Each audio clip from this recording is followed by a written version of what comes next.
Tem uma pergunta dominando o mercado nesse momento. Nesse momento em que o Bitcoin perdeu 60 mil dólares. E o indicador de medo e ganância está lá na região 12, indicando que o mercado está em medo extremo. Mas será que realmente o mercado está em medo? Ou será que nós estamos assistindo a mais uma transferência silenciosa de patrimônio dos impacientes para os preparados? Porque enquanto a maioria está ali grudada olhando o preço, eu estou olhando liquidez. E hoje eu vou mostrar por que o nível de 58, 60 mil dólares, essa região, se tornou o campo de batalha mais importante do semestre. Mais importante ainda, eu vou mostrar para vocês quais os indicadores ou o indicador que eu estou usando agora para observar esse momento e diferenciar se nós estamos assistindo a uma acumulação institucional legítima de uma armadilha que pode levar muitos investidores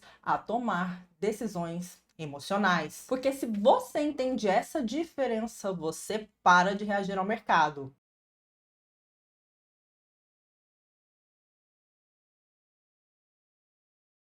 E hoje tivemos a liberação de um dos dados mais importantes para os mercados globais, o PCE. Esse é o indicador de inflação preferido do Federal Reserve, Banco Central Americano, porque ele mostra a inflação do consumidor.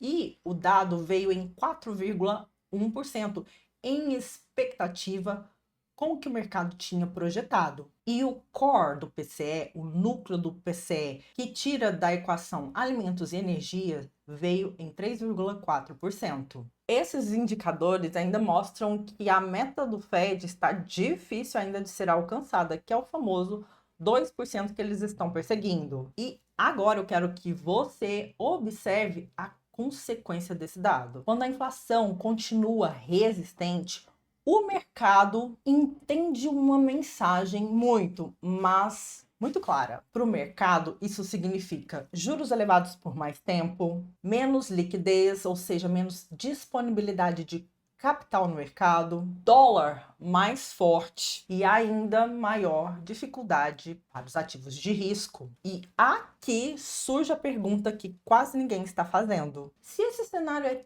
tão negativo para ativos considerados de risco, como o Bitcoin, porque grandes participantes continuam aumentando a sua participação nesse mercado? Existe uma camada invisível no mercado que poucos investidores enxergam, e é exatamente ela que explica o comportamento atual do Bitcoin. E no final deste vídeo eu vou mostrar para vocês o indicador que eu uso para confirmar se estamos diante de uma fase de acumulação ou apenas uma pausa antes da nova queda. O erro do investidor comum é acreditar que o indicador PCE fala só sobre inflação. Não, o PCE ele sussurra liquidez futura. Quanto mais persistente a inflação se torna, menor é a probabilidade de um corte na taxa de juros americana. E é esse corte que vai trazer a liquidez de volta para o mercado. Mas enquanto a inflação está alta, a probabilidade de cortes da taxa de juros vai diminuindo e fica maior a pressão de ativos dependentes de liquidez. E é exatamente por isso que o dólar está tão forte. E nós podemos ver isso no gráfico, no indicador que mede a força do dólar contra uma cesta de moedas, que é o DXY. Vou mostrar na tela para vocês no TradingView. Esse é o gráfico do DXY, é o gráfico que mede a força do dólar contra uma cesta de moedas. Eu coloquei aqui no período mensal, quer dizer que cada barra dessa é um mês. Essa subida do dólar que a gente está vendo, ela não acontecia desde maio de 2025, quando ele estava caindo, né? Desde maio a gente não via um dólar tão forte, tá? Quase um ano atrás que a gente viu o dólar tão forte. E isso já diz muito para nós que o mercado está com a liquidez pressionada, ou seja, o dinheiro está correndo para o dólar. Não tem dinheiro para sair investindo em outros ativos, principalmente ativos considerados de risco no momento, tá? Toda vez que o dólar ganha força, o mercado global precisa se reorganizar. Historicamente, o Bitcoin não gosta desse cenário de curto prazo, mas existe um detalhe: as grandes tendências de patrimônio, as grandes tendências que constroem patrimônio, normalmente nascem justamente quando a liquidez está mais escassa, porque é nesse momento que os ativos passam por uma seleção natural. E enquanto o varejo discute apenas o preço, os investidores institucionais discutem estrutura. Eles não perguntam: Bitcoin vai subir amanhã ou Bitcoin vai cair?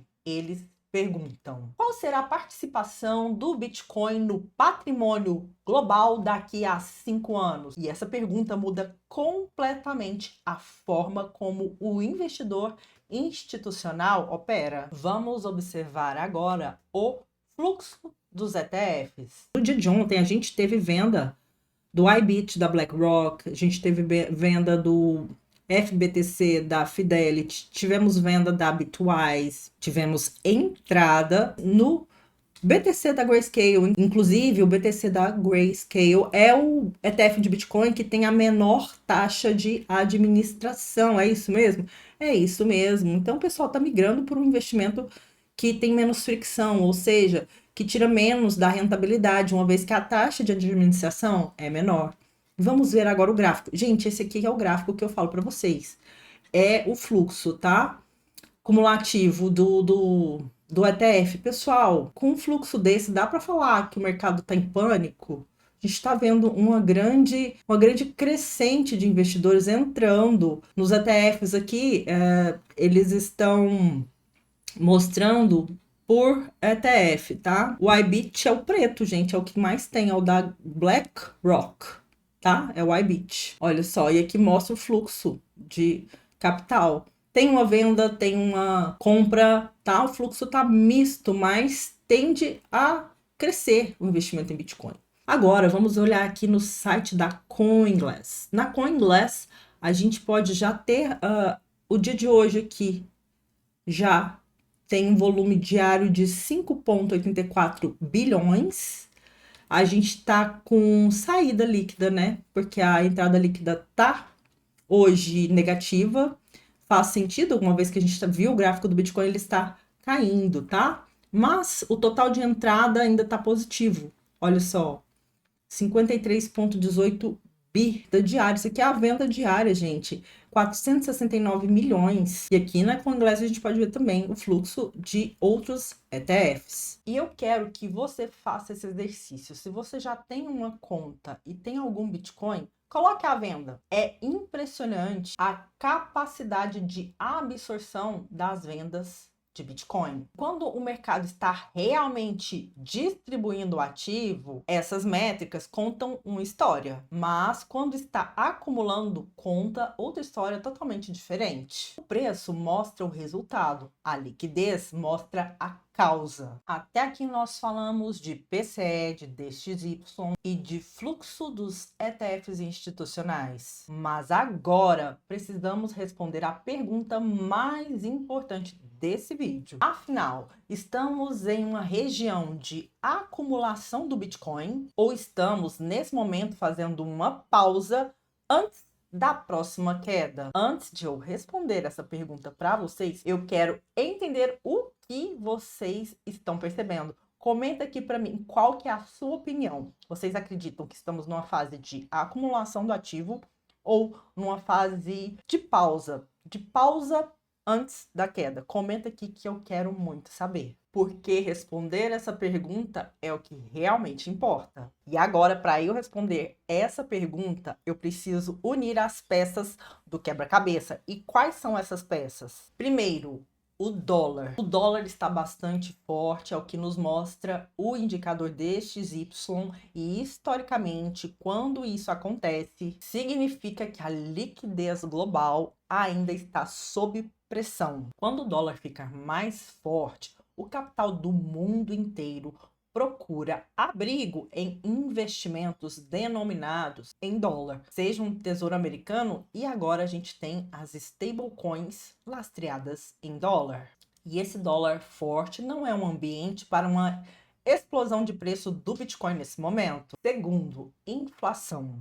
O indicador PCE força uma mensagem importante. Federal Reserve, o Banco Central Americano, ainda não tem espaço para declarar uma vitória contra a inflação. Enquanto isso acontece, o mercado inteiro continua trabalhando com a hipótese de que teremos sim taxas de juros americanas mais elevadas por mais tempo. E, mais uma vez, eu digo para vocês que essa liquidez enxuta, ela limita a expansão de liquidez e a entrada de capital em ativos considerados de risco, como o Bitcoin está sendo visto no curto prazo. Mas não se iluda, eu já falei aqui, se você ainda não viu, eu vou repetir. Bitcoin é uma reserva de valor, tal qual o ouro. O Bitcoin se assemelha mais a um ouro digital. Se você ainda não viu, dá uma maratonada aqui no meu canal que eu explico isso de forma bastante clara. E agora vem a terceira peça do nosso quebra-cabeça, que talvez seja a peça mais importante para a gente integrar o nosso quadro e entender a situação. Os ETFs de Bitcoin. Se nós estivéssemos diante de uma distribuição, ou seja, de uma fase de venda do ativo, a gente teria sim uma venda institucional agressiva. Eu esperaria ver semanas consecutivas de saída de capital dos ETFs e dessa forma ver uma demanda cada vez menor do institucional por esse instrumento financeiro, que é um investimento sabor Bitcoin, uma vez que o ETF ele vai replicar o movimento do Bitcoin, a não ser o novo ETF lançado pela BlackRock, o BITA, que promete rendimentos. Por que uma gestora de capital estaria lançando um instrumento financeiro nesse momento? Pensem. Agora, quanto à saída massiva de capital dos ETFs e quanto à redução clara da demanda pelos investidores institucionais, não é o quadro que estamos exatamente agora assistindo. Os fluxos de ETFs, as entradas e saídas de capitais dos ETFs de Bitcoin, continuam mistos. Entradas, saídas, novas entradas. E para mim, esse movimento não se parece com uma capitulação. E eu quero perguntar para você, você sabe o que é capitulação? Deixa aqui, porque eu posso fazer um vídeo curto para vocês lá no Instagram explicando o que é uma capitulação. E outro detalhe importante, gente, é que a dominância do Bitcoin continua alta. O capital está saindo de muitos ativos menores, especulativos, e concentrando o capital no ativo mais seguro do criptomercado, que é o Bitcoin. Bitcoin é o ativo mais sólido do setor. Historicamente, de acordo com os ciclos do Bitcoin, esse movimento que a gente está vendo, ele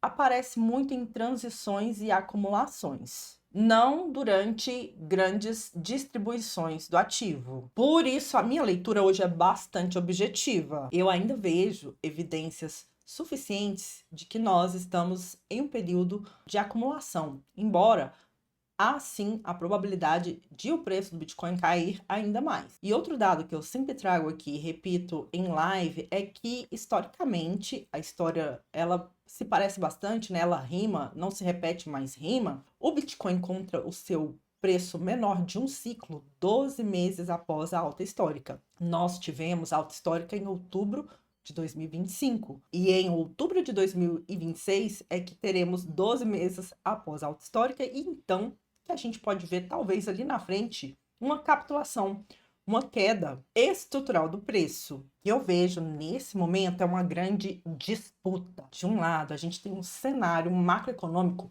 desafiador. De outro, uma demanda institucional que ainda continua presente. Enquanto essas duas forças permanecem em conflito, o Bitcoin provavelmente continuará construindo uma base antes de revelar o seu próximo grande movimento. E essa é uma das razões que eu acompanho de perto, o preço do ativo e também a liquidez global. E como prometido, eu vou contar para vocês quais os indicadores que eu estou acompanhando. Claro, além do RSI, do MACD, das médias móveis eu estou observando de perto o DXY, a liquidez global e o fluxo de capital institucional. É sobre eles que eu falei o vídeo inteiro. E quando esses três elementos entram em alinhamento, normalmente o mercado revela a sua verdadeira direção antes do preço. Por isso, nesse momento, a minha atenção está um pouco mais